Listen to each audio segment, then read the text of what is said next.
ಮಣಿಪುರ ಮತ್ತು ಮಿಜೋರಾಂನಲ್ಲಿ ಇಂಥದ್ದೊಂದು ಕಾಣೆಯಾದ ಕುಲದ ಈ ವಂಶಸ್ಥರನ್ನು ಇಸ್ರೇಲ್ಗೆ ವಾಪಸ್ ಕರೆದುಕೊಂಡು ಹೋಗುವಂಥ ಪ್ರಯತ್ನ ಇದು.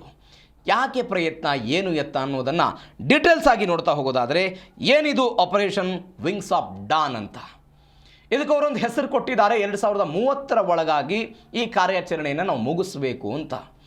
ಏನಾಗಾದರೆ ಭಾರತ ಇಸ್ರೇಲಲ್ಲಿ ಒಂದು ಸೈಲೆಂಟ್ ಆಪರೇಷನ್ ಮಾಡ್ತಾ ಇದೆ.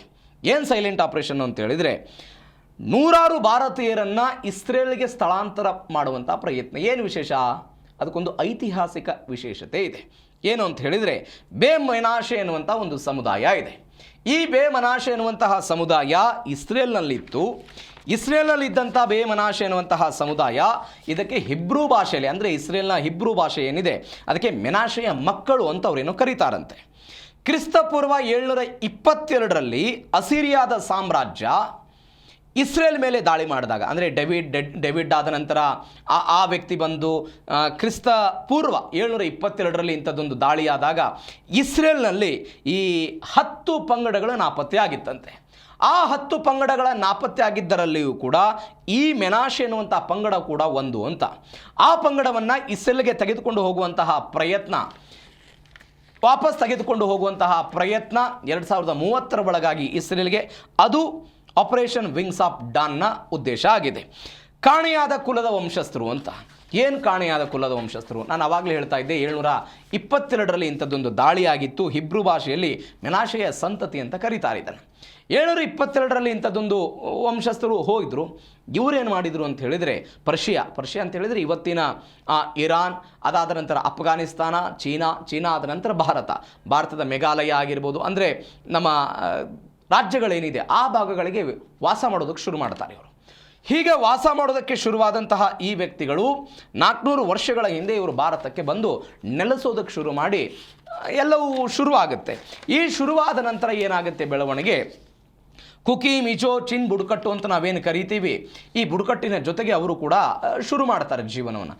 ಆದರೆ 19ನೇ ಶತಮಾನದಲ್ಲಿ ಬ್ರಿಟಿಷರ ದಾಳಿ ಇತ್ತು, ಭಾರತದಲ್ಲಿ ಬ್ರಿಟಿಷರ ಆಡಳಿತ ಇತ್ತು.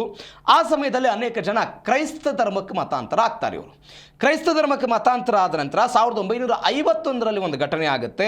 ಚಲ್ಲಾತಂಗ್ ಎನ್ನುವಂತಹ ನಾಯಕನಿಗೆ ಅವರ ತಾಯ್ನಾಡು ಇಸ್ರೇಲ್ ಅನ್ನೋದೇನೋ ಅವ್ರಿಗೆ ಗೊತ್ತಾಗುತ್ತಂತೆ. ಹೀಗಾಗಿ ನಾವು ವಾಪಸ್ ಹೋಗಬೇಕು ಅಂತ ಶುರು ಮಾಡ್ತಾರೆ. 2005ರಲ್ಲಿ ಇಸ್ರೇಲ್ ಕಳೆದು ಹೋದಂಥ ಪಂಗಡಕ್ಕೆ ವಾಪಸ್ ಬರೋದಕ್ಕೆ ಅವರು ಮಾನ್ಯತೆಯನ್ನು ಕೊಡ್ತಾರೆ.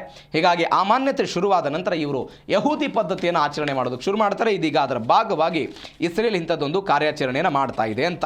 ಇದು ಕುಲದ ವಂಶಸ್ಥರು, ಕಾಣೆಯಾದಂಥ ಕುಲದ ವಂಶಸ್ಥರು. ಅದಾದ ನಂತರ ಈ ವಲಸೆಗೆ ಕಾರಣ ಏನು, ಯಾವ್ಯಾವ ಕಾರಣಗಳಿದೆ? ಒಂದು, ಮಣಿಪುರ ಮಿಜೋರಾಂನ ಗುಡ್ಡಗಾಡು ಪ್ರದೇಶಗಳಲ್ಲಿ ಆರ್ಥಿಕವಾಗಿ ಅವಕಾಶಗಳ ಕೊರತೆ, ಇದು ಸೆಕೆಂಡ್ ಒನ್ ಆಗಿರ್ಬೋದು. ಆದರೆ ಮೊದಲ ಕಾರಣ ಧಾರ್ಮಿಕತೆ ಅಂತ ಹೇಳ್ತಾರೆ ಅವರು. ಯಾಕಂದರೆ ನಾವು ಈ ಇಸ್ರೇಲು ಚದುರು ಹೋಗಿತ್ತು, ನಾವು ಈ ಬಗ್ಗೆ ಭಾಳ ಡೀಟೇಲ್ಸ್ ಮಾಡಿದ್ದೀವಿ. ಯುರೋಪಿಯನ್ ದೇಶಗಳಲ್ಲಿ ಸೇರಿದಂತೆ ಭಾರತಕ್ಕೂ ಕೂಡ ಬಂದಿದ್ದರು. ಯಾಕಂದರೆ ಅವರದ್ದೇ ಆದಂಥ ದೇಶದಲ್ಲಿ ಅವರಿಗೆ ನೆಲೆ ಇರಲಿಲ್ಲ. ಹೀಗಾಗಿ ಹರಿದು ಹಂಚಿ ಹೋಗಿತ್ತು. 1948ರಲ್ಲಿ ಅಸ್ತಿತ್ವಕ್ಕೆ ಬಂದಿದ್ದ. ಒನ್ಸ್ ಅಗೇನ್ ಇವರದ್ದು ಕೂಡ ಅದೇ ವಾದ, ನಾವು ಧಾರ್ಮಿಕವಾಗಿ ಅಲ್ಲಿಗೆ ಸಂಬಂಧಪಟ್ಟವರು, ಹೀಗಾಗಿ ನಾವು ಅಲ್ಲಿಗೆ ವಾಪಸ್ ಹೋಗ್ತೀವಿ ಅನ್ನುವಂಥ ಕಾರಣ ಇದೆ. ಆ ಕಾರಣವೂ ಕೂಡ ಇದೆ. ಅಂದರೆ ಧಾರ್ಮಿಕ ಬದುಕಿನೊಂದಿಗೆ ಬದುಕಬೇಕು ಅನ್ನುವಂಥದ್ದೊಂದು. ಮತ್ತೊಂದು ಕಡೆ ಆರ್ಥಿಕ ಅವಕಾಶಗಳು ಇಲ್ಲೇನೋ ಕಡಿಮೆ ಇದೆ ಅಂತೆ. ಹೀಗಾಗಿ ಯುದ್ಧ ಭೀತಿ ಇದ್ದರೂ ಕೂಡ ಪವಿತ್ರ ಭೂಮಿಗೆ ಮರಳಬೇಕೆನ್ನುವಂಥ ಸಂಕಲ್ಪವನ್ನು ಅವರು ಹೊಂದಿದ್ದಾರೆ. ಈ ಕಾರಣಕ್ಕಾಗಿ ಇಂಥದ್ದೊಂದು ರಹಸ್ಯ ಕಾರ್ಯಾಚರಣೆಯನ್ನು ಇಸ್ರೇಲ್ ಭಾರತದಲ್ಲಿ ಮಾಡ್ತಾ ಇದೆ. ಇವೆಲ್ಲದರ ನಡುವೆ ಇಸ್ಲಾಮಾಬಾದ್ ಶಾಂತಿ ಮಾತುಕತೆ ರದ್ದಾಗಿದೆ ಎನ್ನುವಂಥ ಸುದ್ದಿ. ಇಸ್ಲಾಮಾಬಾದ್ಗೆ ತೆರಳಬೇಕಾಗಿದ್ದಂಥ ಅಮೆರಿಕನ್ನ ನಿಯೋಗ ಏನಿತ್ತು, ಆ ನಿಯೋಗವನ್ನು ಕೊನೆ ಕ್ಷಣದಲ್ಲಿ ಡೊನಾಲ್ಡ್ ಟ್ರಂಪ್ ಅವರು ಇಸ್ಲಾಮಾಬಾದ್ಗೆ ಹೋಗೋದು ಬೇಡ ಅಂತ ತಡೆ ಹಿಡಿದಿದ್ದಾರೆ ಅಂತ. ಬಿಕಾಸ್ 18 ಗಂಟೆಗಳ ಕಾಲ ಹಾರಾಡಿ ಹರಟೆ ಹೊಡೋದಕ್ಕೆ ನಮ್ಮವರು ತಯಾರಿಲ್ಲ ಅಂತ. ಯಾಕಂದರೆ ನೀವು ಮೊದಲ ಮಾತುಕತೆ, ಅದಾದ ನಂತರ 2ನೇ ಮಾತುಕತೆ, ಇರಾನ್ ಅವ್ರು ಬರೋದಿಲ್ಲ ಅಂತ 2ನೇ ಮಾತುಕತೆಯಲ್ಲಿ ಹೇಳಿದರು. ಮೊದಲೇ ಮಾತುಕತೆಯಲ್ಲಿ ಯಶಸ್ವಿ ಆಗಲಿಲ್ಲ. ಹೀಗಾಗಿ 18 ಗಂಟೆಗಳ ಕಾಲ ಹಾರಾಡಿ ಯಾಕೆ ಸುಮ್ಮನೆ ಟೈಮ್ ವೇಸ್ಟು ಅಂತ ಟ್ರಂಪ್ ಎಲ್ಲ ಕಿಡಿಕಾರಿದ್ದಾರೆ. ಸದ್ಯದ ಪರಿಸ್ಥಿತಿಯಲ್ಲಿ ಅಮೆರಿಕಾದ ಬಳಿ ಎಲ್ಲ ಕಾರ್ಡ್ಗಳಿವೆ ಅಂತ ಅವರೆಲ್ಲ ಅಧ್ಯಕ್ಷರು ಮಾತನಾಡಿದ್ದಾರೆ. ಮತ್ತು ಜೊತೆಗೆ ಈ ಇರಾನ್ನ ವಿದೇಶಾಂಗ ಸಚಿವ ಅರಾಗ್ಜಿ ಇಸ್ಲಾಮಾಬಾದಿಗೆ ಭೇಟಿ ಕೊಟ್ಟಿದ್ದರು. ಅದರಾದ ನಂತರ ಒಮಾನಿಗೆ ಭೇಟಿ ಕೊಡ್ತಾರೆ, ರಷ್ಯಾಗೆ ಭೇಟಿ ಕೊಡ್ತಾರೆ ಎನ್ನುವಂಥ ಸುದ್ದಿಗಳಿತ್ತು. ಇವೆಲ್ಲದರ ನಡುವೆ ಅಮೆರಿಕ ನಿಯೋಗದ ಈ ಭೇಟಿ ಸದ್ಯಕ್ಕೆ ರದ್ದಾಗಿದೆ. ಇದರ ಜೊತೆಗೆ ಇರಾನ್ನ ನಾಯಕತ್ವದಲ್ಲಿ ಗೊಂದಲ. ಇದು ಮೊದಲ ದಿನದಿಂದಲೂ ಕೂಡ ಫೆಬ್ರವರಿ 28ನೇ ತಾರೀಕಿಗೆ ಯಾವಾಗ ಅಯತೊಲ್ಲಾ ಅಲಿ ಖಮೇನಿ ಇಸ್ರೇಲ್ ಮತ್ತು ಅಮೆರಿಕದ ದಾಳಿಯಲ್ಲಿ ಮೃತಪಟ್ಟರು, ಅವರ ಮಗ ಮೋಸ್ತಬಾ ಖಮೇನಿಯನ್ನು ಆ ಸ್ಥಾನಕ್ಕೆ ತೆಗೆದುಕೊಂಡು ಬಂದರು. ಇವತ್ತಿನ ತನಕವೂ ಕೂಡ ಆ ವ್ಯಕ್ತಿ ಎಲ್ಲಿದ್ದಾನೆ ಅನ್ನೋದು ಕೂಡ ನಾಪತ್ತೆ ಆಗಿರುವಂಥ ವಿಚಾರ. ಇವೆಲ್ಲದರ ನಡುವೆ IRGC ಅವರ ನಾಯಕತ್ವವನ್ನು ವಿರೋಧ ಮಾಡ್ತಿದೆ ಅನ್ನುವಂಥ ಸುದ್ದಿಗಳಿದೆ. ಹೀಗಾಗಿ ಏನು ಗೊಂದಲ ಆಗ್ತಾ ಇದೆ ಅಂತ ಹೇಳಿದ್ರೆ, ಯಾರ ಕೈಯಲ್ಲಿ ಅಧಿಕಾರ ಇದೆ ಅನ್ನೋದೇ ದೊಡ್ಡ ಮಟ್ಟದ ಗೊಂದಲ. ಯಾಕಂದರೆ ವಂಶ ಆಡಳಿತವನ್ನು ಅಲ್ಲಿಯ ಕೆಲವೊಂದಿಷ್ಟು ಗುಂಪುಗಳು ವಿರೋಧವನ್ನು ವ್ಯಕ್ತಪಡಿಸ್ತಾ ಇದ್ದೇವೆ ಎನ್ನುವಂಥ ಸುದ್ದಿಗಳಿದೆ. ಹೀಗಾಗಿ ಏನಾಗುತ್ತೆ ಅನ್ನುವಂಥದ್ದು ಕೂಡ ಟ್ರಂಪ್ ಅದನ್ನು ಹೇಳಿದ್ದಾರೆ. ಇರಾನ್ ಆಡಳಿತದ ಒಳ ಜಗಳದ ಬಗ್ಗೆ ಟ್ರುತ್ ಸೋಷಿಯಲ್ ಪೋಸ್ಟ್ನಲ್ಲಿ ಅವರೊಂದು ಪೋಸ್ಟನ್ನು ಹಾಕ್ಕೊಂಡಿದ್ದಾರೆ ಡೊನಾಲ್ಡ್ ಟ್ರಂಪ್. ಈ ಹಿಂದೆ JD ವ್ಯಾನ್ಸ್ ನಡೆಸಿದ್ದ 20 ಗಂಟೆಗಳ ಮಾತುಕತೆಯು ಕೂಡ ವಿಫಲ ಆಗಿತ್ತು ಅಂತ ಹೇಳಿದ್ದಾರೆ. ಅಂದರೆ ಈ ಕೆಲವೊಂದಿಷ್ಟು ಜನ ತಜ್ಞರು ಹೇಳ್ತಾ ಇರೋದು, ಈ ಅನೇಕ ದಿನಗಳ ಕಾಲ ಅಂದರೆ ಈ ಕದನ ವಿರಾಮವನ್ನು ಏನು ಘೋಷಣೆ ಮಾಡಲಾಗಿದೆ ಅನಿರ್ದಿಷ್ಟ ಅವಧಿಗೆ, ಇದರ ಭಾಗವೇ ಇರಾನ್ನ ಒಳಗೆ ಆಗ್ತಾ ಇರುವಂಥ ಒಳ ಜಗಳವನ್ನು ಎನ್ಕ್ಯಾಚ್ ಮಾಡೋದು ಅನ್ನುವಂಥದ್ದು ಕೂಡ ತಜ್ಞರು ಹೇಳ್ತಾ ಇರೋದು. ಇರಾನ್ನ ಗರಿಷ್ಠ ಬೇಡಿಕೆಗಳನ್ನು ಬಿಡದ ಹೊರತು ಸಮಾಲೋಚನೆಯನ್ನು ನಡೆಸದೇ ಇರೋದಕ್ಕೆ ಅವರೆಲ್ಲ ನಿರ್ಧಾರ ಮಾಡಿದ್ದಾರೆ. ಆರ್ಥಿಕ ದಿಗ್ಬಂಧನದಿಂದ ಇರಾನ್ ಹಣಿಯೋದು ಇದೀಗ ಅಮೆರಿಕದ ತಂತ್ರ ಆಗಿದೆ. ಅದು ಮೊದಲದಿಂದಲೂ ಕೂಡ ಆಗ್ತಾ ಇರುವಂಥ ಬೆಳವಣಿಗೆ. ಇವೆಲ್ಲದರ ನಡುವೆ ನೌಕಾಪಡೆಗೆ ಶೂಟ್ ಆ್ಯಂಡ್ ಕಿಲ್ ಆದೇಶವನ್ನು ಕೊಡಲಾಗಿದೆ. ಇರಾನ್ ಬಂದರುಗಳ ಮೇಲೆ ಅಮೆರಿಕ ನೌಕಾಪಡೆಯಿಂದ ದಿಗ್ಬಂಧನ.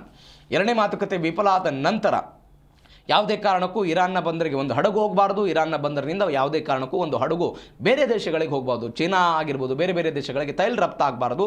ಆ ಮುಖಾಂತರ ಇರಾನ್ನ ಆರ್ಥಿಕತೆಗೆ ಹೊಡೆತ ಕೊಡಬೇಕು ಅನ್ನುವಂಥ ಪ್ರಯತ್ನವನ್ನು ಮಾಡಿದ್ರು. ಇದೀಗ ಡೊನಾಲ್ಡ್ ಟ್ರಂಪ್ ಒಂದು ಆದೇಶವನ್ನು ಕೊಟ್ಟಿದ್ದಾರೆ, ಶೂಟ್ ಆ್ಯಂಡ್ ಕಿಲ್ ಅಂತ. ಏನು ಶೂಟ್ ಆ್ಯಂಡ್ ಕಿಲ್ಲು? ಮೈನ್ಸ್ಗಳನ್ನು ಇಡೋದಕ್ಕೆ ಬರುವ ಸಣ್ಣ ಬೋಟ್ಗಳನ್ನು ಕೂಡ ಕಂಡ ತಕ್ಷಣವೇ ದಾಳಿ ಮಾಡಬೇಕು ಅಂತ. ಅಂದರೆ ಈ ಹಾರ್ಮೋಜ್ನಲ್ಲಿ ಮೈನ್ಸ್ಗಳನ್ನು ಇಟ್ಟು ಬೇರೆ ಹಡಗುಗಳ ಸಂಚಾರಕ್ಕೆ ಅಡಚಣೆ ಮಾಡೋದು ಇರಾನ್ನ ಉದ್ದೇಶ ಏನಾಗಿದೆ. ಚಿಕ್ಕ ಚಿಕ್ಕ ಬೋಟ್ಗಳು, ನಾವು ಅದನ್ನು ಮೊನ್ನೆ ಮಾತನಾಡಿದ್ದೀವಿ, ಸೊಳ್ಳೆ ಬೋಟ್ಗಳು ಅಂತ, ನಾವು ಸೊಳ್ಳೆ ಪಡೆ ಅಂತ ನಾವೇನು ಚರ್ಚೆ ಮಾಡಿದ್ವಿ. ಆ ಸೊಳ್ಳೆ ಪಡೆಗಳ ಮುಖಾಂತರ ಇರಾನ್ ಅಮೆರಿಕಾದ ವಿರುದ್ಧ ಹಾರ್ಮೋಜ್ನಲ್ಲಿ ಕಾರ್ಯಾಚರಣೆಯನ್ನು ಮಾಡ್ತಾ ಇದೆ. ಅವುಗಳನ್ನು ಕೂಡ ಯಾವುದೇ ಕಾರಣಕ್ಕೂ ಬಿಡಬಾರದು ಅಂತ ಇದೀಗ ಡೊನಾಲ್ಡ್ ಟ್ರಂಪ್ ಹೇಳಿರೋದು. ಇದರ ಜೊತೆಗೆ ಇಂಧನ, ರಸಗೊಬ್ಬರಗಳ ಬೆಲೆ ಸಹಜವಾಗಿ ಇದರಿಂದ ಗಗನಕ್ಕೆ ಏರುತ್ತೆ. ಭಾರತಕ್ಕೆ ಬರಬೇಕಾಗಿದ್ದಂಥ ಹಡಗು ಸೇರಿ 3 ನೌಕೆಗಳ ಮೇಲೆ ಇರಾನ್ ಪಡೆಯಿಂದ ದಾಳಿಯಾಗಿದೆ. ಮೊನ್ನೆಯೂ ಕೂಡ 2 ಹಡಗುಗಳ ಮೇಲೆ ಇರಾನ್ನ IRGC ದಾಳಿ ಮಾಡಿತ್ತು. ಇವೆಲ್ಲದರ ಹೊರತಾಗಿಯೂ ಕೂಡ ಭಾರತಕ್ಕೆ ಕೆಲವೊಂದಿಷ್ಟು ಹಡಗುಗಳು ಬಂದಿದೆ. ಬಿಕಾಸ್ ಇರಾನ್ನ ಜೊತೆಗೆ ಭಾರತ ಹೊಂದಿರುವಂಥ ಮಿತ್ರತ್ವ. ಆದರೆ IRGC ಮಾತ್ರ ಇದನ್ನು ವಿರೋಧ ಮಾಡ್ತಾ ಇದೆ.